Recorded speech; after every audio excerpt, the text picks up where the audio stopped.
नीतीश कुमार का जिद नरेंद्र मोदी के लिए न सिर्फ मुसीबत बना बल्कि विपक्षी एकजुटता को खत्म करने के लिए बड़े से बड़े फैसले लेने पर मजबूर कर दिया। दरअसल याद कीजिए 9 अगस्त 2022 बिहार की राजनीति में भूचाल आया था। बिहार में एनडीए की सरकार गिर गई थी और कल होकर यानी 10 अगस्त को नीतीश कुमार ने महागठबंधन के साथ जाकर सरकार बना ली। और उस वक्त नीतीश कुमार ने एक कसम खाया था कि अब जो 14 में आए थे वो 24 में नहीं आएंगे।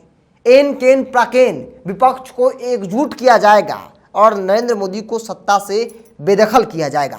हालांकि उस वक्त कहा गया था कि विपक्ष एकजुट नहीं हो पाएगा। नीतीश कुमार का जिद, नीतीश कुमार का सपना हकीकत में नहीं बदल सकता है, लेकिन अब वो सपना हकीकत में बदल रहा है। यही बड़ी वजह है जो नरेंद्र मोदी जैसे ताकतवर व्यक्ति को भी सत्ता जाने का डर सताने लगा है। आपको याद होगा विपक्षी एकजुटता की सूत्रधार नीतीश कुमार ने इसकी पहली बैठक पटना में की थी। तमाम दलों के नेता पहुंचे थे। उस वक्त उनकी संख्या 15 थी। दूसरी बैठक जैसे ही बेंगलुरु में हुई विपक्षी दलों की संख्या 26 हो जाती है।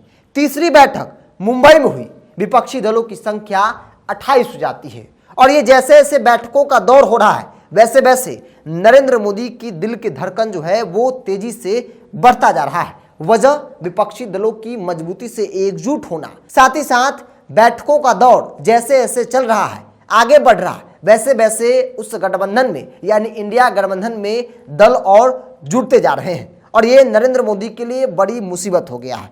नरेंद्र मोदी अब करे तो करे क्या, तो नरेंद्र मोदी जैसे ताकतवर व्यक्ति भी अंदर से पूरी तरह से टूट चुका है। नरेंद्र मोदी अब विपक्ष को विखंडित करने के लिए एक बड़ा प्लान तैयार किए हैं।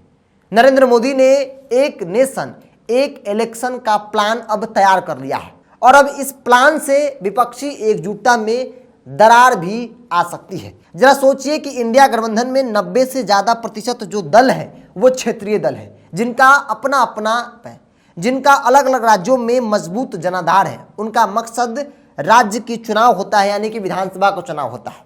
उससे पहले वो लोकसभा चुनाव के लिए एकजुट हो रहे हैं। एक मजबूत ताकत के तौर पर नरेंद्र मोदी के सामने बड़ी चुनौती बनते जा रहे हैं। अब उस विपक्षी एकजुटता को खत्म करने के लिए नरेंद्र मोदी ने 1 नेशन 1 इलेक्शन का प्लान बनाया है। विशेष सत्र बुलाया गया है 5 दिनों का और कहा जा रहा है कि 1 नेशन 1 इलेक्शन बिल जो है वो पास कराया जाएगा और एक साथ देश भर में विधानसभा और लोकसभा के चुनाव होंगे।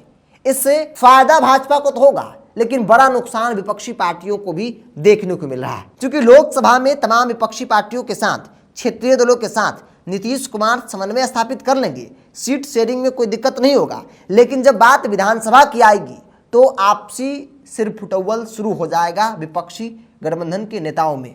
चूंकि ज्यादातर ऐसे स्टेट हैं जहां पे जो नेता आज की तारीख में विपक्ष एकजुट हुई है उसमें आपस में ही तकरार देखने को मिलती है। जैसे पश्चिम बंगाल में ममता बनर्जी कांग्रेस, ममता बनर्जी वाम दल। वही आप जैसे उत्तर प्रदेश जाते हैं तो कांग्रेस और अखिलेश यादव की पार्टी आपस में टकराती है। दिल्ली चले जाएंगे तो दिल्ली में आम आदमी पार्टी कांग्रेस के बीच 36 का आंकड़ा देखने को मिलता है। बिहार में भी कमोबेश वही परिस्थिति है। आरजेडी जेडीयू हो या फिर कांग्रेस राजद में भी तकरार की स्थिति बन सकती है। तो ऐसे कई स्टेट हैं जहां पे विधानसभा के चुनाव में विपक्ष के जो दल हैं आपस में जो जुटे हैं चुनाव लड़ने के लिए, उनकी बनती नहीं है। और यही बड़ी वजह है। राजनीति को जानने समझने वाले लोगों का मानना है कि नरेंद्र मोदी का एक सबसे बड़ा चाल है कि 1 नेशन 1 इलेक्शन बिल पारित हो जाएगा और इस देश में एक साथ लोकसभा और विधानसभा के चुनाव होंगे तो तमाम क्षेत्रीय जो दल एकजुट हुए हैं वो शायद जो है वो निकल जाएंगे इस गठबंधन से और अपने अपने बलबूते चुनाव लड़ेंगे। ऐसे में विपक्ष जो है वो फूट जाएगा, विपक्ष बिखर जाएगा और इसका सीधा फायदा नरेंद्र मोदी और एनडीए गठबंधन को मिल सकता है। लेकिन नीतीश कुमार का जिद जो था वो इस कदर नरेंद्र मोदी को मजबूर कर दिया कि इतने बड़े फैसले नरेंद्र मोदी लेने को तैयार हो गए। संसद का विशेष सत्र बुलाया गया है। हालांकि एजेंडा नहीं बताया गया है कि किस एजेंडे पर बातचीत होगी या ये एजेंडा जो है वो रखा जाएगा, लेकिन राजनीतिक गलियारों में चर्चा जोरों पर है कि 1 नेशन 1 इलेक्शन को लेकर जो है समिति का गठन कर दिया गया है पूर्व राष्ट्रपति रामनाथ कोविंद की अध्यक्षता में, जिसमें कई जज हैं, कई एक्सपर्ट हैं। सरकार ने अपना प्लान जो है वो तैयार कर लिया है। बस विशेष सत्र जब आएगा तो लोकसभा और राज्यसभा से इसे किसी भी प्रकार से पारित करवा लेना है। विधेयक जो है वो पारित हो गया तो फिर एक साथ इस देश में लोकसभा और विधानसभा को चुनाव होंगे। इससे भाजपा को फायदा होगा और विपक्ष जो एकजुट है वो बिखर सकता है। आपकी क्या राय है? अब अपनी राय कमेंट्स बॉक्स में रखिए। अगर आपने चैनल को यूट्यूब पर देख रहे हैं तो सब्सक्राइब कर लीजिए, फेसबुक पर देख रहे हैं तो पेज को लाइक और फॉलो कर लीजिए।